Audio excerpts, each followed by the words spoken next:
بسم اللہ والحمد للہ والصلاة والسلام علی رسول اللہ اما بعد۔ اللہ رب العالمین نے روزوں کی فرضیت کے حوالے سے جو ہمیں حکم دیا، یا ایھا الذین آمنوا کتب علیکم الصیام، اب ان کے فرضیت اللہ رب العالمین نے یکدم نہیں کر دی تھی۔ مسلمان نئے نئے تھے، ہجرت کر کے آئے تھے، یہ سن 2 ہجری میں فرض ہوئے۔ اس سے قبل آپ علیہ الصلاۃ والسلام کی مکی زندگی ہے۔ مکی زندگی کے اندر بھی روزہ فرض تھا، اس وقت بھی اللہ رب العالمین نے ان پر کچھ نہ کچھ فرض رکھا تھا، اور ان سے قبل کی قوموں پر، امتوں پر بھی اللہ نے روزے فرض کیے تھے۔ کما کتب علی الذین من قبلکم، تم سے پہلے جتنے بھی تھے ان پر بھی یہ فرض ہوئے۔ ہاں، ان کی شکل الگ ہے، اس کا وقت الگ ہے، اس کا طریقہ کار الگ ہے، اس کے احکامات الگ ہیں، یہ ساری شریعتوں میں الگ الگ رہے ہیں، بدلتے رہے ہیں۔ اللہ تعالیٰ نے یہ کیوں کہا؟ تاکہ ہمیں تسلی رہے کہ ہم کوئی نیا کام نہیں کر رہے، کوئی ایسی چیز اللہ نے ہمیں نہیں دے دی جو ہمارے مزاج کے، عادت کے خلاف ہے، ہمارے لیے سراسر مشکل ہے۔ اس وجہ سے اللہ رب العالمین نے گزشتہ اقوام کا بھی ساتھ ذکر کیا۔ بندے کو کوئی نیا کام کرتے ہوئے اگر یہ پتہ چل جائے کہ یہ پہلوں نے بھی کیا ہے، فلاں نے بھی کیا ہے، تو اس کی ڈھارس بن جاتی، اس کی تسلی ہو جاتی۔ یہ تو معاملہ ہے شریعت کا جو اللہ نے ہم پر فرض کر دیا، اور اللہ رب العالمین نے یہ فرض کیسے کیا؟ یہ بھی اللہ کی اپنے بندوں سے محبت ہی ہے۔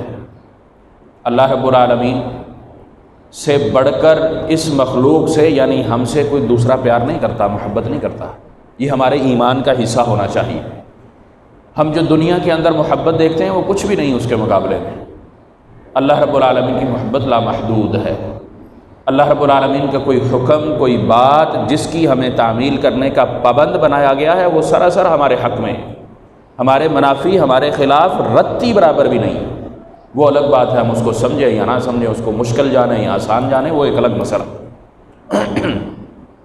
اللہ رب العالمین نے اس محبت کا ثبوت اس طرح بھی دیا کہ رمضان المبارک کے جب روزے اللہ نے فرض کیے تو بتدریج فرض کیے، یکدم نہیں ان پر ڈال دیا کہ 1 مہینے کے اب روزے رکھنے، اور وہ رکھ بھی سکتے تھے کیونکہ بھوک کا عالم تو ان کے پاس پہلے ہی تھا، افلاس کا عالم ان کے پاس تو پہلے ہی تھا، ان کے لیے یہ مشکل نہیں تھا، بس ٹائم کا تعین کرنا تھا، وہ کر لیتے، ٹھیک تھا۔ لیکن اللہ رب العالمین نے اس کے باوجود اس چیز کو سامنے امت کے رکھا کہ یہ بتدریج ہے، اس لیے اس کو مشکل نہ سمجھنا، اپنے اوپر گراں نہ جاننا، بلکہ اس عبادت سے بھرپور فائدہ اٹھانا۔ پہلے کیا تھا؟ مکی زندگی کے اندر کیا تھا؟ قریش اور باقی جو امتیں تھیں وہ کیا کیا کرتی تھیں؟ آپ علیہ الصلاۃ والسلام مکی زندگی کے اندر عاشوراء کا روزہ رکھا کرتے تھے، اور یہ فرض تھا، جس کو ہم 10 محرم کا روزہ کہتے ہیں۔ یہ اس وقت فرض تھا، رمضان کی فرضیت سے قبل، یا کہہ لیں کہ مکی زندگی کے اندر، یا کہہ لیں مدینہ کے پہلے سال میں بھی یہ فرض تھا۔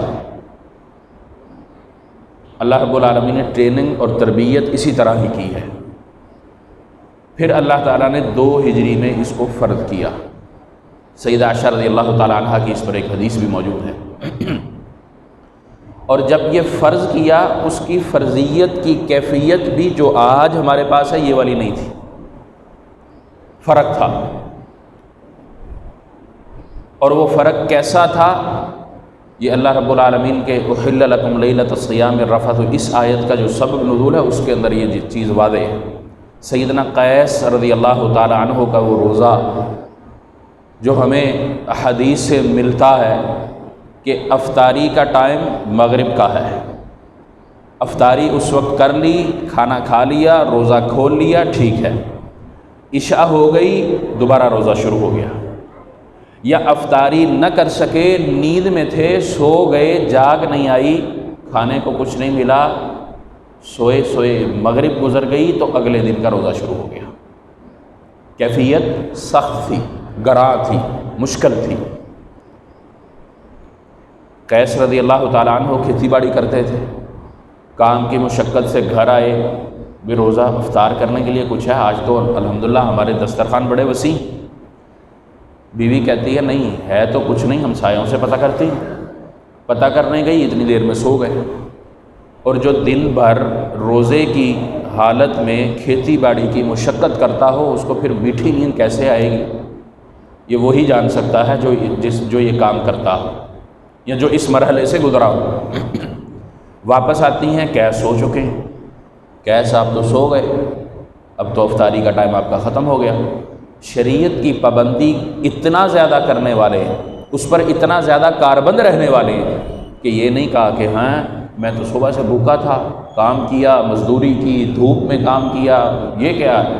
نہیں، اللہ کے حکم کی تعمیل کے اندر اگلا روزہ شروع کر لیا، اور پھر دوپہر کو غشی طاری ہو جاتی، بے ہوش ہو جاتے ہیں، نڈھال، کمزوری ہوگی۔ انسان کا جسم آخر کمزور تو پہلے ہی ہے، لیکن اگر اس کو اس کے خوراک میں میسر نہ ہو بر وقت اور کمزور ہو جاتا ہے، کمزور ہو گئے، بے ہوش ہو گئے۔ اللہ رب العالمین نے اس کا حکم تبدیل کر دیا۔ پھر یہ کیفیت جو ہمارے پاس ہے یہ ہمیں پھر ملی ہے، اس کے پیچھے داستان ہے، قربانی ہے، محنت ہے، فرما برداری، اطاعت ہے، تعمیل حکم الہی ہے۔ اور میں عام طور پر یہ بات کہا کرتا ہوں، اللہ رب العالمین نے ایسے ہی نہیں کہا تھا ان کو کہ رضی اللہ عنہم ورضوا عنہ۔ اللہ رب العالمین نے ایسے نہیں کہا تھا ہاں یہ میری جماعت ہے، اولئک حزب اللہ۔ بڑی بڑی قربانیاں ہیں، اگر ہم صرف ان قربانیوں پر ہی دیکھیں تو رونگٹے کھڑے ہوتے ہیں، اور بندہ سوچے کہ اگر میں اس میں سے کچھ معمولی سا کرنا چاہوں تو کیا کر سکتا ہوں؟ نہیں ہو سکتا، بڑا مشکل ہے، بڑا مشکل ہے۔ اللہ رب العالمین نے رمضان المبارک کے یہ روزے اس طرح بتدریج فرض کیے ہیں، پہلے تربیت کی، بتایا، اس کے بعد پھر اس کی فرضیت اللہ نے دی۔ اور یہاں پر یہ بات یاد رکھ لیجئے کہ اللہ رب العالمین نے کہ ایمان والوں کے ساتھ اس کی فرضیت رکھی ہے، جو ایمان والے نہیں ہیں ان کا اس سے کوئی تعلق نہیں، اور جو ایمان والے ہیں، غور کیجئے گا، ایمان والے ہیں، مومن ہیں، مسلمان ہیں، لیکن وہ اپنا تعلق اس کے ساتھ ظاہر نہیں کرتے تو وہ بھی ایمان والے نہیں۔ مشکلات، پریشانیاں، مسائل انسان کی زندگی کا حصہ ہے، لیکن اگر وہ چھوٹی چھوٹی چیز کو بہانہ بنا کے رمضان کی فرضیت سے بھاگے دوڑے تو پھر جو اللہ نے اس آیت مبارکہ کی ابتدا کے اندر مخاطب کیا ہے یا ایھا الذین آمنوا، وہ پھر کہتا ہے لا، اللہ تو اس کو مجھے مخاطب کرتا ہے لیکن میں انکار کرتا ہوں، کیونکہ اللہ کے ہاں معیار عمل ہے، صرف قول نہیں ہے۔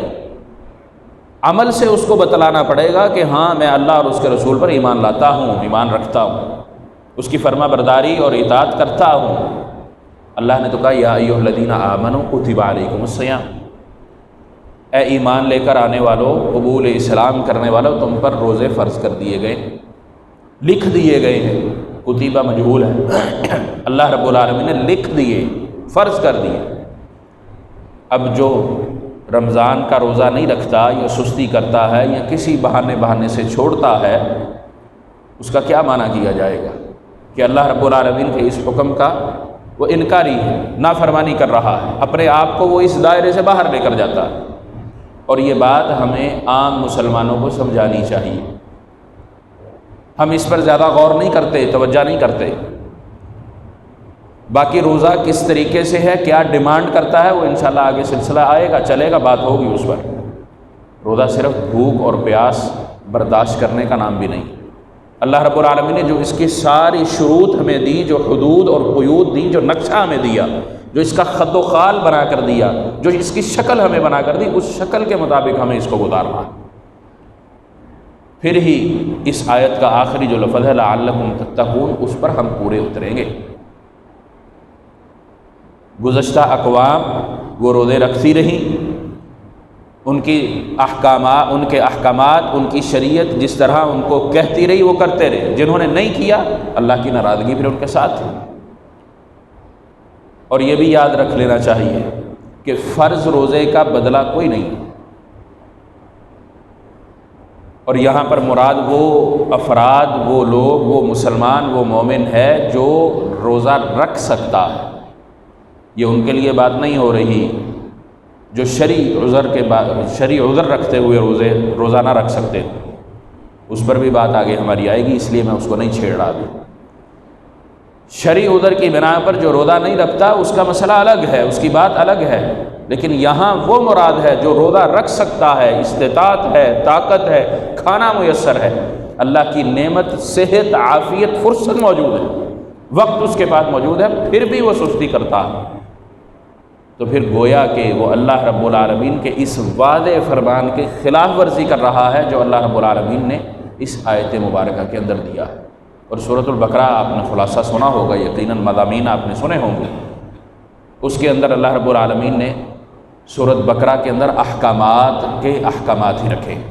مدنی صورت ہے، یعنی کہ مدینہ میں نازل ہوئی، مدینہ والوں کے لیے، اور مدینہ کے اندر اللہ رب العالمین نے شریعت ہی دی۔ مکی زندگی جو تھی اس کے اندر جنت جہنم کا ذکر ہے، باقی دیگر معاملات ہیں، عقیدہ توحید کی پختگی دی گئی، لیکن جب مدینہ کی زندگی شروع ہوتی ہے دوسرے سال سے یہ سارے معاملات شروع ہونا شروع ہوتے ہیں، ان کی ابتدا اللہ رب العالمین کی طرف سے ہو جاتی ہے، شریعت کا نزول ہونا شروع ہو جاتا ہے، اور اللہ رب العالمین ہر حکم بتدریج دیتا ہے۔ ہم شراب کا حکم پڑھتے ہیں، ایک دم آیا، صحابہ نے بہا دی، یہ ہے اطاعت اور فرما برداری، یہ ہے مثالی فرما برداری، یہ ایک مسلمان سے، ایک مومن سے اللہ کو یہ ڈیمانڈ ہے۔ اس میں چونکہ چنانچہ اگرچہ مگرچہ یہ نہیں ہے، میرا سر درد ہے، میں دیر سے ہوں، میرے سفر ہے، میں نے ادھر جانا ہے، میرا کام ہے، گرمی ہے، دھوپ ہے، ایسا ہے ویسا، ان چھوٹے چھوٹے مسائل پر، چھوٹے چھوٹے بہانوں پر فرض روزہ اگر میں چھوڑ دوں تو پھر وہ اس ایمان کے انکار کے دائرے میں آتا ہے۔ یاد رکھ لیجئے، انکار کرنے والا شریعت کا منکر صرف وہی نہیں ہے جو کلمہ نہیں پڑھتا، شریعت کا انکاری وہ بھی ہے جو کلمہ پڑھتا ہے لیکن عمل سے قاصر ہے، اللہ رب العالمین کے احکامات کی نافرمانی کرتا ہے، وہ بھی اپنے عمل سے اس بات کی وضاحت کرتا ہے، اس بات کا ثبوت دے رہا ہوتا ہے کہ اللہ کا حکم تو ہے لیکن ابھی چونکہ چنانچہ ہے۔ اور یاد رکھ لیں، کسی کو اپنی موت کا علم نہیں ہے، کسی کو نہیں پتا کس وقت کب کہاں کیسے آ جائے، اس لیے جتنا عمل، جتنی جلدی خیر کا کام ہو سکتا ہے اس کو کر لو، اس کی اہمیت کو جانتے ہوئے، اس کی افادیت کو جانتے ہوئے، اس کو سمجھتے ہوئے اللہ نے یہ فرصت دی، یہ رمضان المبارک ہمیں دوبارہ دیا، اس کا شکر ہم اس طرح ادا کریں کہ اس کا حق ادا کرتے ہوئے روزے رکھیں، اس کی عبادات کریں۔ اور اللہ کے ہاں جس کے رمضان کے روزے زیادہ ہوں گے، رمضان جس نے اپنی زندگی میں زیادہ پائے ہوں گے، اور جس کے کم ہوں گے اس کا معیار زیادہ ہوگا، اگرچہ فیصلہ اللہ کا ہے، موت کسی کو پہلے آ گئی، کسی کو بعد میں آ گئی، لیکن جس کی زندگی کے اندر 20 رمضان ہے اور جس کی زندگی میں 30 رمضان ہے، دونوں کا فرق ہے، دونوں اکٹھے نہیں ہیں، برابر نہیں۔ شرط کیا ہے؟ اگر ایمان اور احتساب کے ساتھ اس نے یہ رکھے ہوں، ایمان شرط ہے، احتساب شرط ہے، اس کی شرائط لازمی ہے، شرائط کے بغیر کوئی چیز قابل قبول نہیں ہے، بندہ اپنی مرضی سے جو مرضی کرتا رہے، اس کے اندر وزن اسی وقت پیدا ہوگا جب وہ شریعت کے دائرے کے اندر ہوگا۔ پہلا اصول، پہلا سبق، پہلا درس یہی ہے کہ میں نے خیر کے کام کے اندر سبقت لے کر جانی، بڑھ چڑھ کر کرنا ہے، پیچھے نہیں رہنا، سوچنا نہیں ہے، کوئی چھوٹے موٹے پریشانیاں مشکلات آتی ہیں تو وہ اس کو ساتھ لے کر چلنا ہے، ان کا حل اللہ رب العالمین عطا کرے گا۔ دوسرا سبق اہم ترین کہ میں نے کوئی بھی کام کرنا ہے، خیر کا کام ہے، چھوٹا ہے یا بڑا ہے، اس خیر کے کام کی سر انجام دہی اس طرح کرنی ہے جس طرح کتاب اللہ اور سنت رسول میں مجھے ملتا ہے، جس طرح قال اللہ اور قال رسول نے حکم دیا ہے، کہا ہے۔ یہ دو بنیادی سبق ہمارے آج یاد ہو جانے چاہیے، خیر کے کام میں پیچھے نہیں رہنا، تاخیر نہیں، اگرچہ مگرچہ چونکہ چنانچہ ہیلے بہانے نہیں، اور اس کو کرنا اس طریقے سے ہے جو طریقہ ہمیں شریعت نے دیا ہے۔